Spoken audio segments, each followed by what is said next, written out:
Welcome to 9 Bob Note with Paul Isles-Rush and Ken Moss.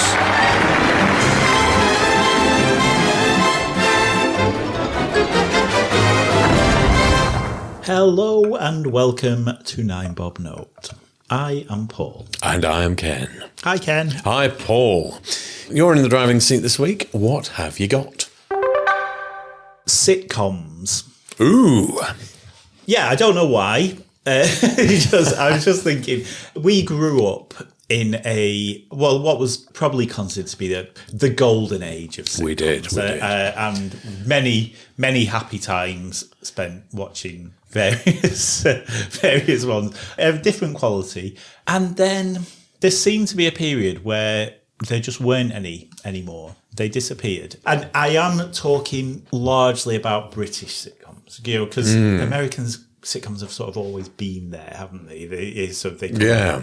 And now, I would say in the past couple of years, there's maybe been a bit of a resurgence. There are some, but then are they of the quality that we were used to in the 80s and 90s? Are they better than sitcoms were back in those days?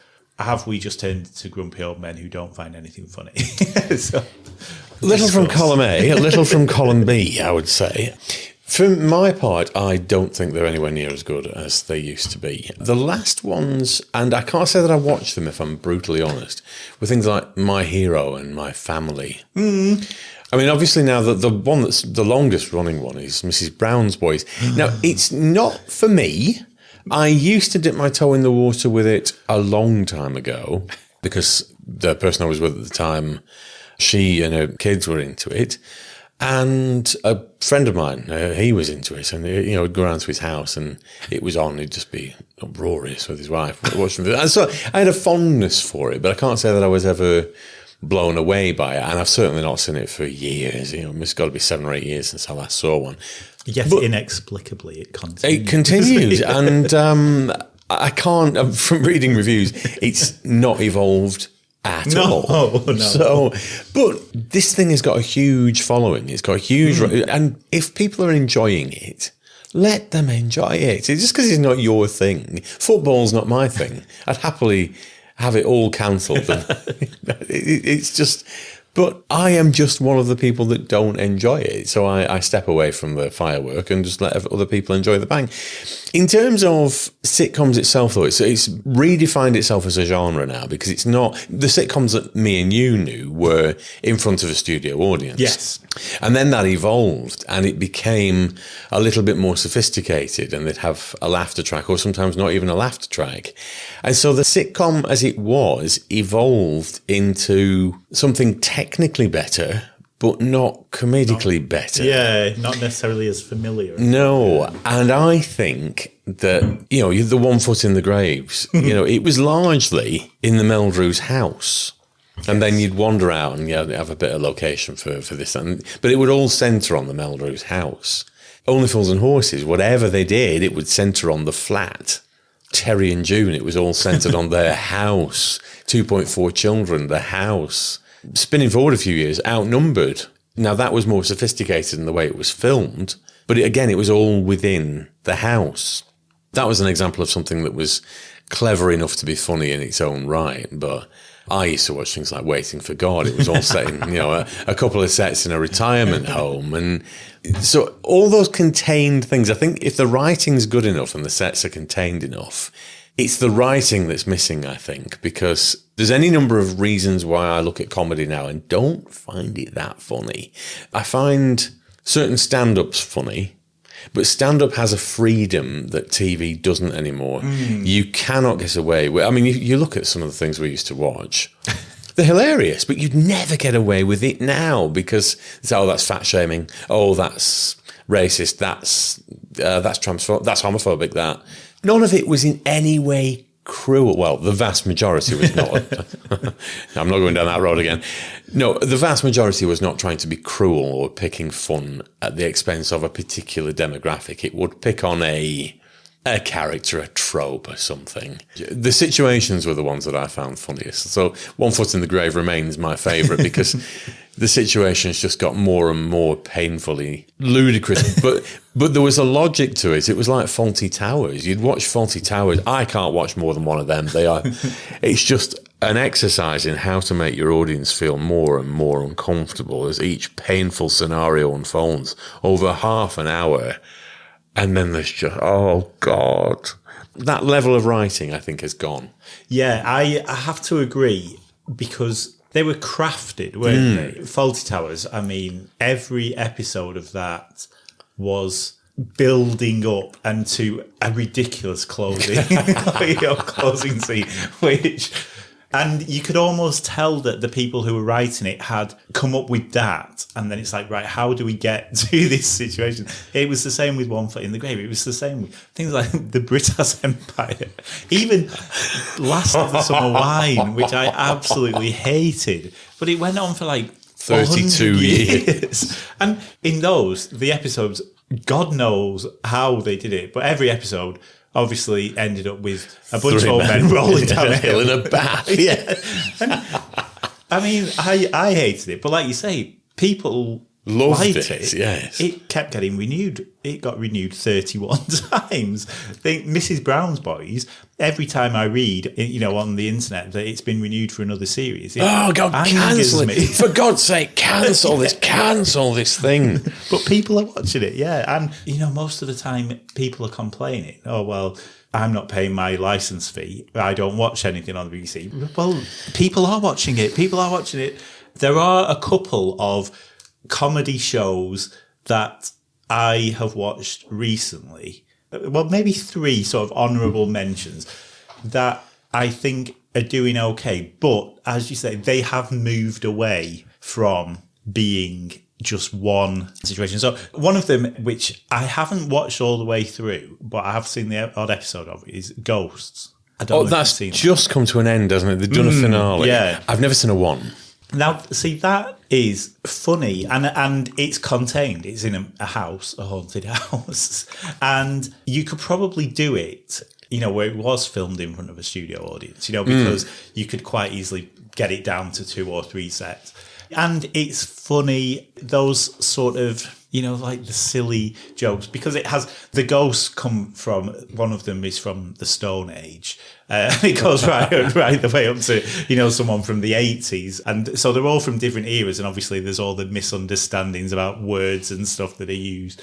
That was quite funny. But there are 2 that I have watched. So one I've mentioned before, which is called Big Boys. Oh, yes, you have, yeah. Which on Channel 4. And it's not all set in one scene, but it follows just this group of people in their university years. So that's the situation. But there is one that we've been watching over the past couple of weeks. It's a new one on the BBC. I think it's BBC 3. Oh, for the youth. For the youth, yeah. So obviously, I'm prime target audience. No, it's called Smoggy Queens. I dread to think. So the Smoggy is what people from Middlesbrough call themselves. And Queens is because they're all gay or LGBT. They're all benders, yes. Yeah. So there's a drag queen called Mam who's played by... I can't even remember. He's one of those who's always in everything. He's always like the northern neighbour. He's quite a big guy. And like Christmas films that are on Netflix and stuff. But anyway. Smoggy Quick. Yeah. I need to find out. We'll just have a brief interlude.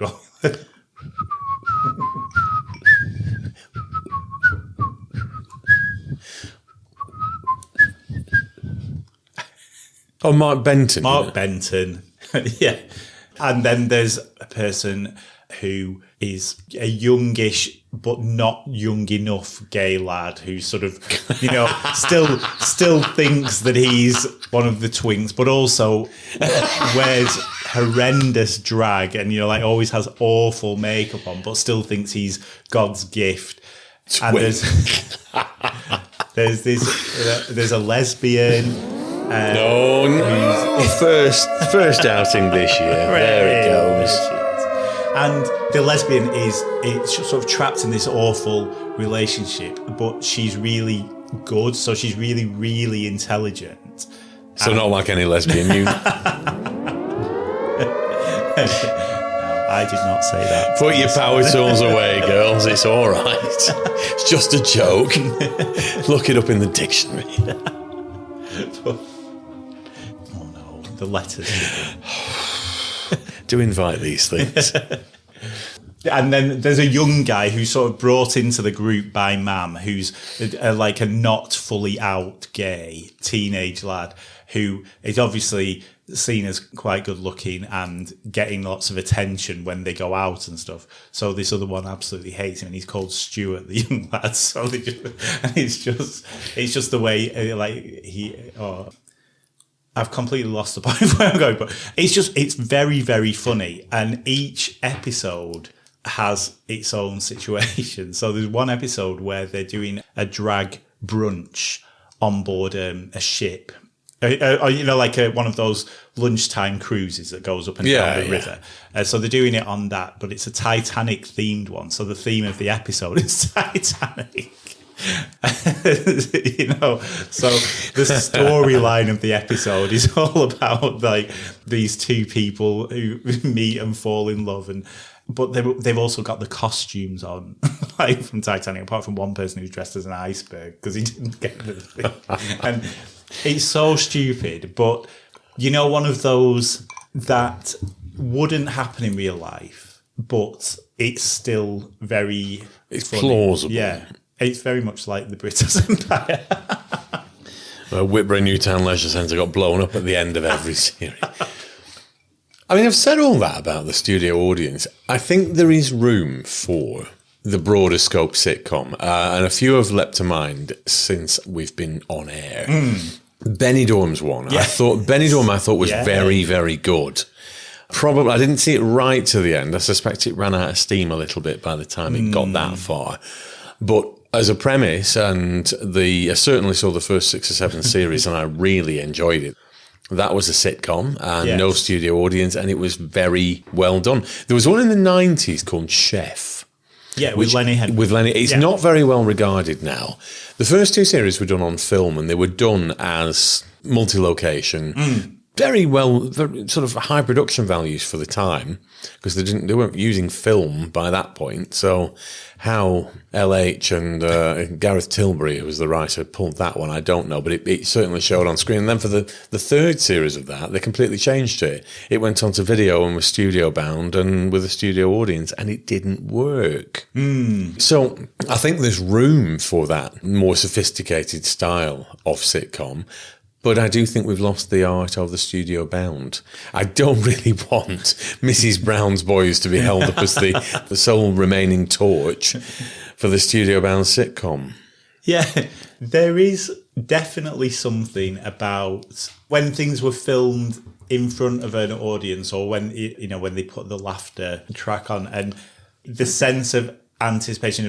When something, you can feel the build up to the joke, and the audience were already chuckling along, and you were, and where the joke's going, and you're laughing with them, and it made you feel like you were part of it. Didn't it?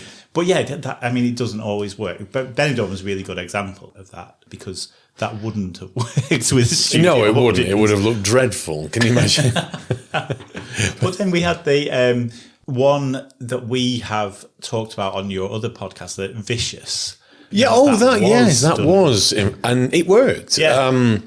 Because you had the performers, and I seem to remember we watched, I don't know whether I can't remember. We were very, very drunk then. I can't remember whether we watched all 6. I think we watched certainly 2 or 3.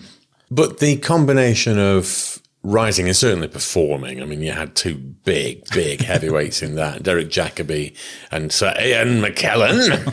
I love Sir Ian McKellen.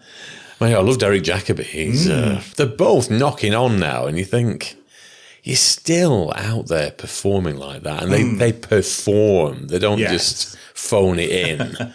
So I think Vicious is an exception, but it can still be done. Yeah.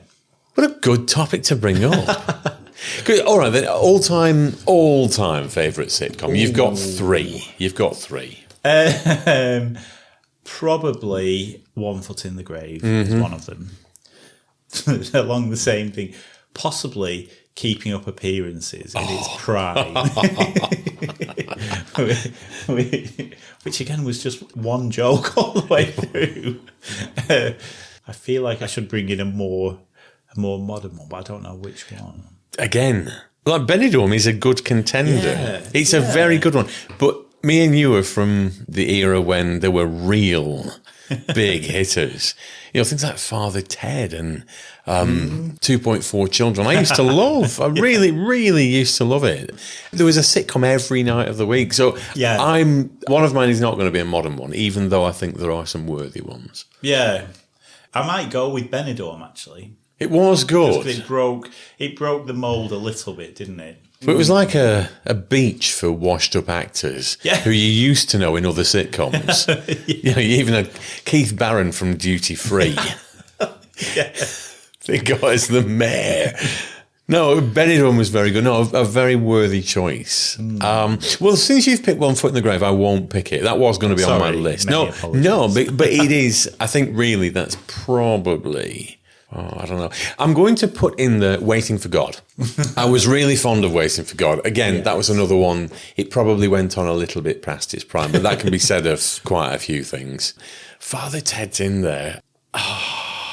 It's either Father Ted, and I know you hate it, the IT crowd, purely because the writing is so screwed down in those things. Every episode is self-contained. There's a beginning, a middle, and an end. It's not just a series of catchphrases. Yeah. And it goes from A to B to C to D. And in the fourth series of the IT crowd, the commentary was just block your ears, just Graham Linehan giving a writer's guide. It was nothing really to do with what was going on screen. And he went through the thought process of how he writes a sitcom. And it's all to do with Post-it notes and how do they all connect. It's just a series of ideas. How do they connect? It's not just a case of, I'll write something funny, it's a load of gags. You know, Miranda was but it's just a load of gags. There's not really... There's a story in it, but there's no weaving together of ideas. It's just scenario, middle bit, play out. And there's nothing wrong with that. It's not to denigrate it. But I really get turned on by clever writing, which is why... And I think for that reason, I'm going to go with... Father Ted, because I love the character. So Father Ted's in there. IT Crowd and Black Books, you have just missed out. But the all-time for me, purely because it's so screwed down, is Fawlty Towers. To me, it's not only the pinnacle of sitcoms, it's probably, to me, the pinnacle of writing.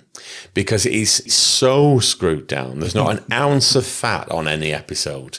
Every character is fully used and rounded. And every scenario is so bloody painful to watch it unfold.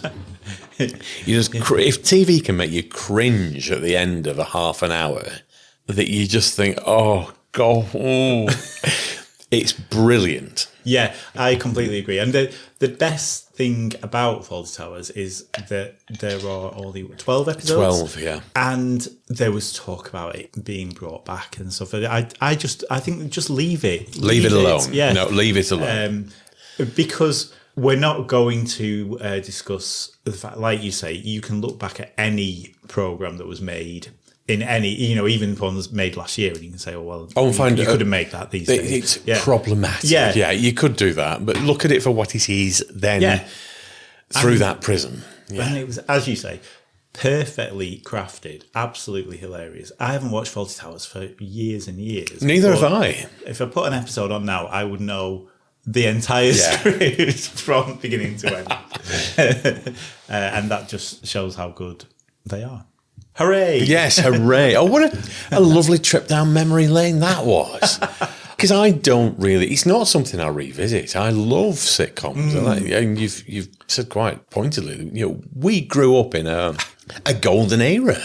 There was a new sitcom on every night, stuff that it's forgotten in the annals of history now. Things like Never the Twain, It Ain't Half Hot Mum, Terry and June, Bless This House, and then other things like Mind Your Language. God, that was awful. So Haunt Me, that was another one. I believe the Peggy Mounds. They have just... I've not heard it yet, but they've just done an episode on it. And The Vicar of Dibley. Forget that, yes. That's another one. Just as one final point. Oh, I've forgotten Red Dwarf as well. Yeah. Red Dwarf is a... Now, that is one I do look forward to. They're filming new ones at the minute. I've been going since 1987. Chris Barry's only 64. That's ridiculous. I think certain ones went on past their sell-by date. And I think that's the beauty of stuff like Fawlty Towers. They said, no, we've had enough. IT Crowd, they offered him a 5th series. He said, no, it's no. We'll do a special, finish it. The end. Absolutely fabulous. Same thing. First couple of series of that, very, very good. I'm a major fan of Ab Fab. I really liked it, but it went on far too long. We went to see the film for some reason. Yeah. But we went to see it by accident. Again, the person I was with at the time thought I wanted to see it, and I went along thinking that she really wanted to see it, and we came out, and yeah, not really. Oh, but I thought you wanted to see it. So it was purely by accident, and it was a very silly film, and I only watched it because my dad watched it, because I think it was the whole comic strip set. He thought it was hilarious. I could take it or leave it. I know it's certainly a big one for you, Ab Fab, isn't it? Or it was. Yeah, I like the idea of it, and I like the start of it, but then, it started to almost take itself too seriously, which is weird for a sitcom. But, the jokes just weren't jokes anymore, and it just turned into people getting drunk and falling. There's any number of sitcoms like that. Like Chef, the one I mentioned before, it started out, it was all set in a kitchen about this. It was all about the food and funny situations regarding kitchens. By the end of the 3rd series, it was, in fact, the whole of the 3rd series was all about relationships. And you're like, well, you've lost the thread here. Let it go. You shouldn't have made that. Yeah. Yeah, there's always the Airwolf season 4. Danger zone that people cruise in. Anyway, I am waffling on. But yes, an excellent topic. Thank you for the trip down memory lane. No problem. I'll just also, just because one more has just come into my head that we haven't mentioned, Dinner Ladies. Do you know, Dinner Ladies, I watched in its entirety on a bitterly cold couple of days a few years ago because it was too crappy to work outside. And in those days, I still worked outside. And I really enjoyed it, but it was a lot more serious than I remember towards the end. There's some very dark bits in it. Victoria Wood nearly destroyed herself writing that because she was such a perfectionist. So, Yes. But yes. Hooray. I think we should rate sitcoms and their place in modern society in feather boas. Hooray. Because of the impact that they've had on our lives from the very beginning, and the fact that the way we've been talking about that we want them to carry on, and we still want to carry on finding funny stuff. I'd say they're very important. And as you say, if we're looking at something like Fawlty Towers and the impact that that's had not just on sitcoms and comedy, but on culture, very important. 5 feather boas. Good Lord. Wow. I'm going to give it a solid 4. I'm with you. I think that it's one of those things that we're sort of grasping, searching for, wanting for a whisper of the glory days. And if you look at TV now, that I watch them, let's take some of the soaps. Emmerdale, Corrie, they're very, very serious. Very serious. It's like a gritty drama every night. It's not a soap opera at all. And we've lost that levity. And I think we could do with something to balance it out. Yes. Again, without being derogatory, there isn't Mrs. Brown's Boys. There's room for more than that. So, yes, scriptwriters, get out there. I know that the comedy window is narrowing all the time in what we're allowed to find funny on TV now. But yeah, scratch your nibs against the parchment and get us some new sitcoms written, studio bound, and let's have a bit of the old glory back. I do think the argument of I'm a comedy writer, but I can't write anything because I would get cancelled is very lazy. Because if the only thing that you can write as a joke is something that people will find offensive, then you're not a very good writer. Partly. I think it's something that an Australian comedian called Jim Jeffries said. He's another one. His stand-ups are very screwed down and very erudite, and I just think his performance is great.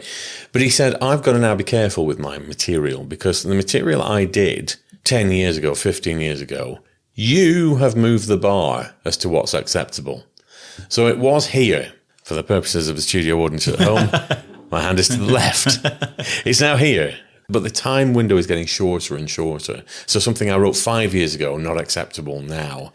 So the barrier for comedians is moving all the time. And particularly with TV. So I do feel that you can get away with a lot with stand-up that you just can't in TV, because there'll be a string of lawyers now going through every line. You can't say that might offend somebody. So I get where they're coming from. It doesn't necessarily need to be offensive. It's just the perception of possible offence. And that's the problem now. Yeah, there is that element. But then everything that we've been talking about tonight, even Faulty Towers, which is probably the earliest example of all the ones we're talking about. If BBC One were going to show that now on Friday nights at 8:30, I don't mean a remake. I mean they're just going to show them as they were. There would need to be a trigger warning. Well, yeah, but not necessarily. But they would either need to edit some of the language out or mention at the beginning, because there were words in there that were used, but none of the situations or the jokes, one foot in the grave, none of the situations or the jokes would be now considered offensive. They weren't written to cause offence. They weren't. No. They were written as. But even at the time, I remember One Foot in the Grave got a complaint because they put a tortoise on a bonfire. It was supposed to be this, oh my God, this painful situation where they were looking after somebody's tortoise, and it ended up in a garden bonfire, and it was just the horribleness of that situation was the comedy, because you felt, oh God, how the hell are you going to get out of this? But the complaints that came in, you've burned a tortoise alive, we're supposed to find this funny, that was in the early 90s. Yeah. But none of these things were written like, I'm going to write this just because I know that it's going to piss people off. Comedy writers don't do that. And, well, the vast majority don't. Life's funny enough. You really don't need to try and make it offensive to make it funny. It's funny enough. That's what was funny about the sitcoms that we've been talking about, is that although they were exaggerated versions, that you can actually imagine stuff like that happening, But let's hope that someone comes up with some good ones. Well, have you got a special feature to out us with this time, so to speak? Let's do a very apt Screaming Queens. Screaming Queens? Screening Queens.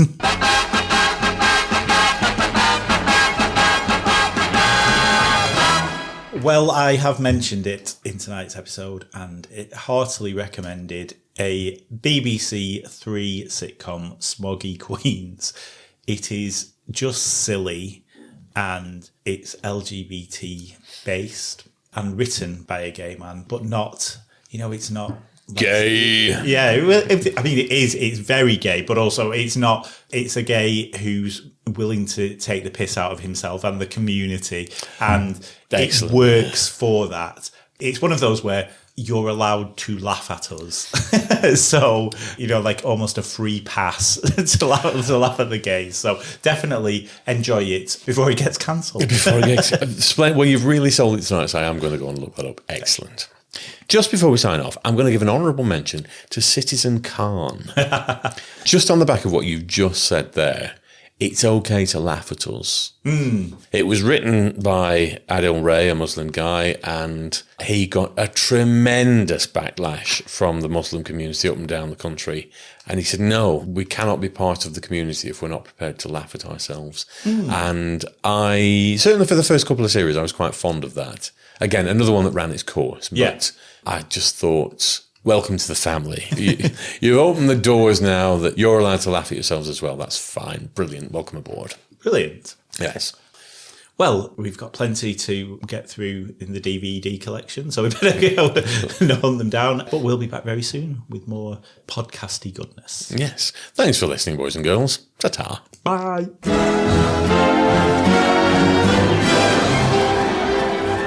Nine Bob Note featured Paul Isles-Rush and Ken Moss.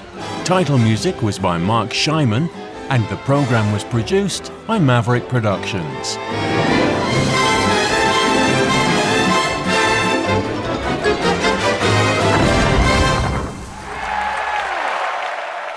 For more information, please visit maverickproductionsuk.blogspot.com or find us on social media.